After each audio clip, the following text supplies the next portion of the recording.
tanto cotidianas como para discursos académicos. Es muy importante afinar el ojo en esto de la lengua de señas. A veces,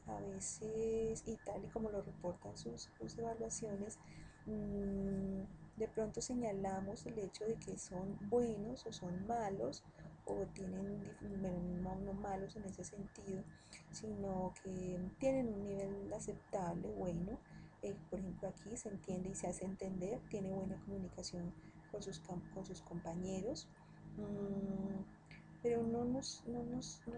cuentan mucho el detalle de en qué se evidencia esto de que el niño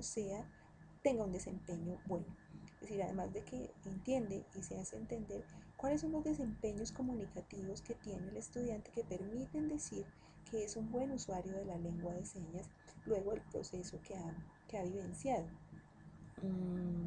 Me refiero a, por ejemplo, uno de los criterios para evaluar lengua de señas puede ser desde funciones del lenguaje. ¿Qué tipo de desempeños desde las funciones del lenguaje está desarrollando el estudiante? O puede ser desde intenciones comunicativas, pide, saluda, solicita, está en desacuerdo, exige, pregunta, opina. ¿Qué tipo de desempeños comunicativos tiene el estudiante? Argumenta, hipotetiza, explica, define, solamente describe, está en un nivel donde apenas copia y reproduce la lengua de señas del otro. Eh,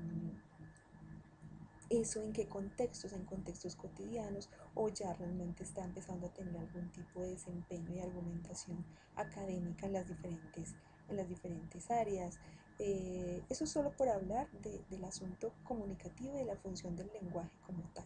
Pero otros también pueden ser descriptores a nivel de cómo es el uso ya lingüístico de la misma, es decir, en términos de manejo de espacio, expresión facial, todos los componentes no manuales de la lengua de señas, orientación, direccionalidad, eh, adecuada contextualización de las diferentes señas o vocablos que utilice para referir de determinada situación. Solamente por hablar de dos niveles de la lengua, porque igual podría serlo uno en tanto, no solamente desempeños para lo académico, sino también desde lo cotidiano, qué funciones y qué usos está dando de esa lengua para poder caracterizar un poco más realmente en qué radican esos buenos desempeños y desde qué mirada se está viendo ese buen desempeño, desde qué referente se está viendo ese buen desempeño, desde el grupo, desde sí mismo en tanto proceso como llegó y como está ahora,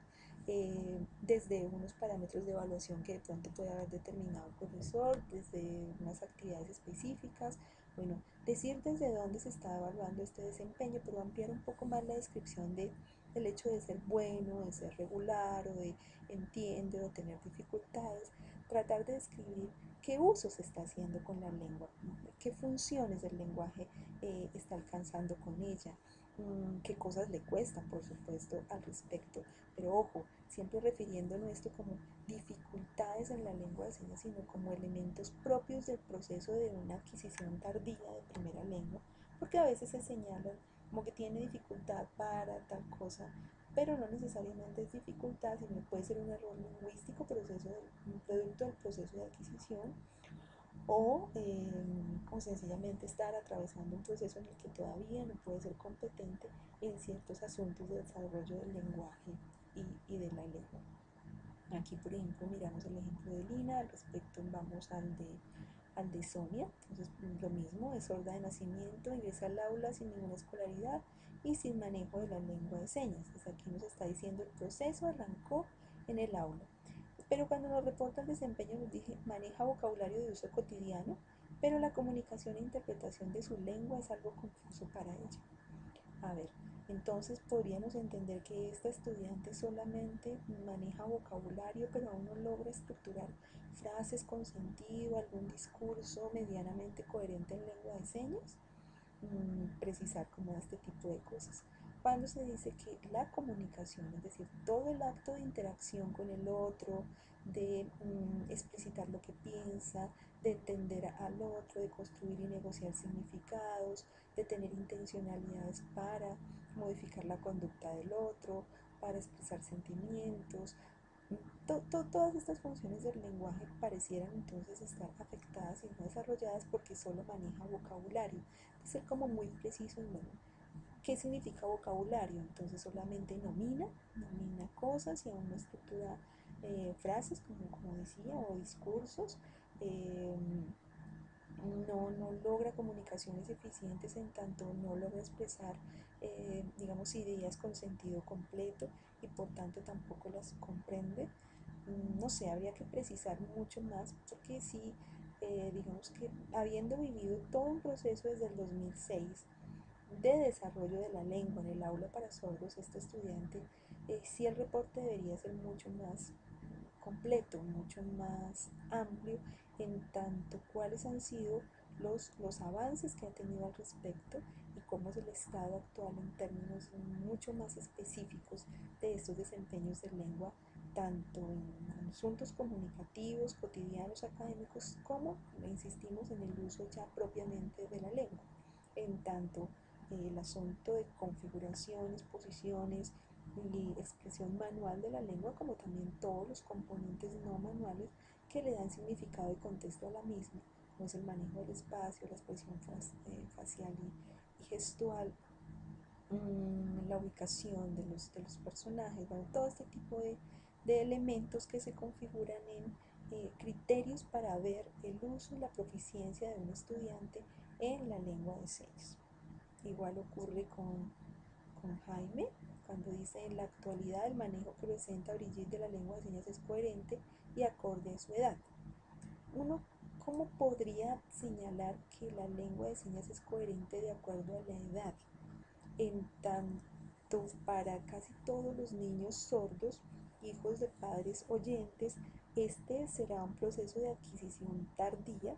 y por lo tanto pasa un buen tiempo en este desfase lingüístico comunicativo y no podría uno plantear que respecto a la edad de un sordo hay un determinado nivel de lengua de señas esperado. No sé si tal vez lo que se quiera significar es que de acuerdo a cómo entró, de acuerdo a un nivel particular de lengua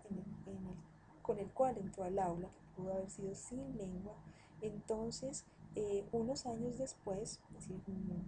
desde el 2003 hasta el 2010, es decir, 7 años después, uno ya puede decir que el estudiante ha cursado por unos procesos, que ha garantizado que ha adquirido la lengua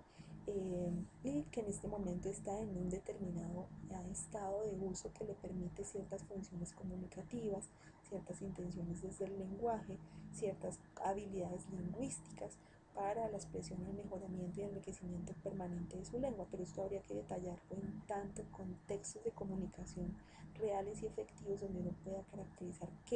cuáles son esos usos que el estudiante está haciendo de la lengua y cuáles son los que debemos potenciar a partir de lo que está haciendo, en el entendido de que conocemos cuáles son los procesos de desarrollo del lenguaje y cuáles son los procesos de adquisición de una primera lengua de cualquier niño y en este caso de los niños sordos con un desfase significativo en este proceso.